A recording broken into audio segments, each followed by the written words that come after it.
Hello guys, welcome back. कैसे हैं आप सब दोस्तों? सर्बिया के अंदर आप जॉब कैसे चेंज कर सकते हैं और कैसे आप अपनी कंपनी चेंज कर सकते हैं सर्बिया के अंदर। बहुत से लोगों का सवाल है जो कि ऑलरेडी सर्बिया में रहते हैं। अच्छा, जॉब चेंज कैसे होगी ये तो चले मैं बताऊंगा आपको। पहले मैं ये बता दूं आपको कि लोग जो सर्बिया में आते हैं वो जॉब चेंज करना क्यों चाहते हैं। एक्चुअल में होता क्या है कि जो कंपनी हमें ऑफ़र करती है इंडिया में या पाकिस्तान में कि आप सर्बिया आ जाएं वर्क वीज़ा पे, तो उस कंपनी को कुछ बेनिफिट्स होते हैं, इसीलिए वो हमें ऑफ़र कर रही होती है। वो कौन से बेनिफिट्स होते हैं? ऑफ कोर्स उनमें सबसे बड़ा बेनिफिट ये होता है कि वो हमसे ज़्यादा काम करवाते हैं। जो काम डॉक्यूमेंट्स पे लिखा होता है उससे बढ़ के हमसे वो काम करवाते हैं। सैलरी हमें कम दी जाती है उन वर्कर्स की निस्बत जो कि सर्बियन वर्कर्स हैं या सर्बियन नेशनल्स हैं, उनकी निस्बत हमें कम सैलरी दी जाती है। तो ये कुछ बेनिफिट्स होते हैं इन कंपनीज़ को जो कि सर्बियन कंपनीज़ हैं, और इन्हीं बेनिफिट्स को देखते हुए वो इंडिया से या पाकिस्तान से लोगों को हायर करते हैं। उनको पता होता है कि इन लोगों को लालच है, ये ज़रूर आएंगे। वो उनको कम सैलरी पे काम करवाते हैं और ज़्यादा काम करवाते हैं। तो इन चीज़ों से तंग आके जो लोग नए आते हैं उनकी कोशिश ये होती है कि वो जितना जल्दी हो सके अपनी कंपनी चेंज कर दें, क्योंकि अगर वो अपनी कंपनी चेंज करके किसी दूसरी कंपनी में जाएंगे तो ऑफकोर्स वो किसी अच्छी कंपनी में जाएंगे अच्छी सैलरी के ऊपर। अगर वो कंपनी अगली कंपनियों से ज़्यादा भी काम करवा रही है तो भी वो जाना पसंद करते हैं, क्योंकि उनको अच्छा रेट वहाँ से मिल रहा होता है।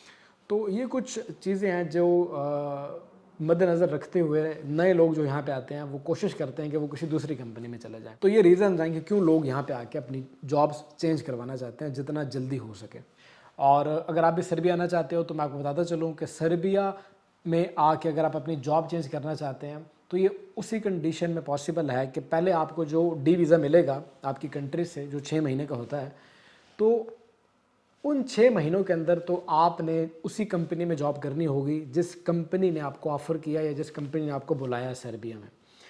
तो पहले 6 महीने आप उस कंपनी में जॉब करोगे। 6 महीने जब आपके पूरे होंगे, आपके जब रेजिडेंस कार्ड आपको मिल जाएगा, तो टीआरसी कार्ड मिलने के बाद या रेजिडेंस कार्ड मिलने के बाद ही आप एलिजिबल हो गए अपनी जॉब या अपनी कंपनी चेंज करने के लिए।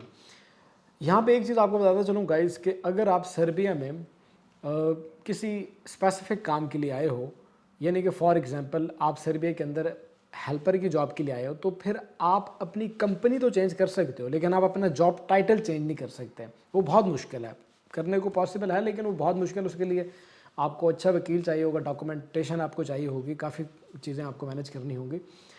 तो सर्बिया के अंदर अगर आप अपनी जॉब चेंज करना चाहते हो तो उसके लिए आपको रेजिडेंस कार्ड आपके पास होना चाहिए और आप अपनी फील्ड के रिलेटेड ही काम के अंदर जा सकते हैं। फॉर एग्जांपल अगर पहली मरतबा आप पाकिस्तान या इंडिया से यहाँ पे हेल्पर की जॉब के लिए आए हैं, तो अगर आप अपनी जॉब चेंज करके किसी दूसरी कंपनी में जा रहे हो तो आप अपनी कंपनी चेंज कर पाओगे लेकिन आप अपना जॉब टाइटल चेंज नहीं कर पाओगे। यह बात आपने अपने माइंड में रखनी है।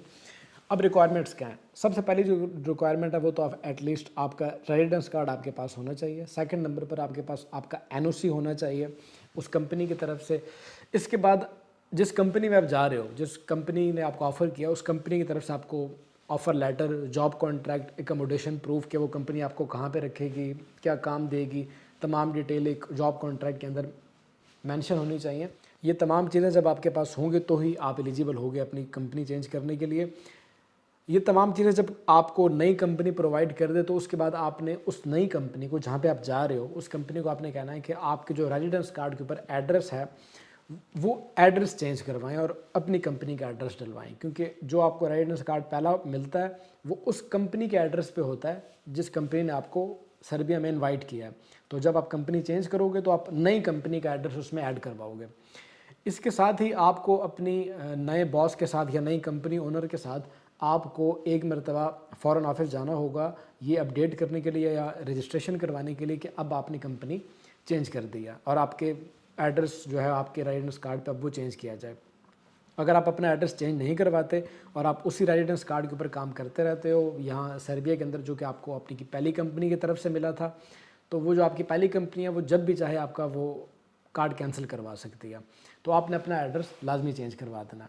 इसके साथ ही उन दोस्तों को बताता चलूँ कि जो ऑलरेडी कंपनी चेंज कर चुके हैं लेकिन उन्होंने अपने रेजिडेंस कार्ड के ऊपर अपना एड्रेस चेंज नहीं करवाया और अब जो नई कंपनी है वो उनको रेजिडेंस कार्ड चेंज करके नहीं दे रही है, उनमें उसकी हेल्प नहीं करवा रही, और ऐसे दोस्त जिनका रेजिडेंस कार्ड ऑलरेडी ख़त्म हो चुका है सर्बिया में और वो ओवर स्टे करके ब्लैक में काम किए जा रहे हैं किसी दूसरी कंपनी के अंदर इलीगल रहते हुए सर्बिया में, तो उन लोगों को मैं एडवाइस करूँगा कि वो लोग जितना जल्दी हो सकता है अपनी नई कंपनी की मदद से फ़ॉरेन ऑफिस जाएं और वहाँ से एक लेटर बनवाएं कि आप क्यों ओवरस्टे हो गए सर्बिया में।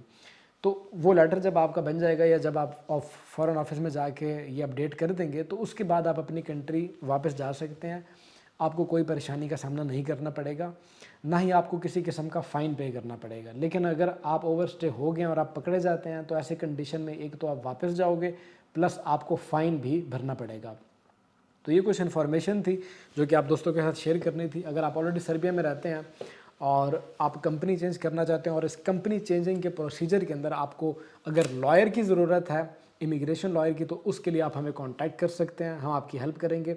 और अगर आप अपने सर्बिया के डॉक्यूमेंट्स वेरीफाई करवाना चाहते हैं या चेक करवाना चाहते हैं कि वो ओरिजिनल हैं या फेक हैं, तो उसके लिए आप हमारी सर्विसेज यूज़ कर सकते हैं। हमारी सर्विसेज यूज़ करने के लिए आप इस दी गई ईमेल एड्रेस के ऊपर रब्ता कर सकते हैं। जैसे ही मेरे पास या मेरी टीम के पास टाइम होगा, एज सून एज़ पॉसिबल हम आपको रिस्पॉन्स करेंगे और आपकी हेल्प की जाएगी। अगर हमारी आज की वीडियो आपको अच्छी लगी हो और इन्फॉर्मेटिव लगी हो तो वीडियो को लाइक कर दीजिएगा।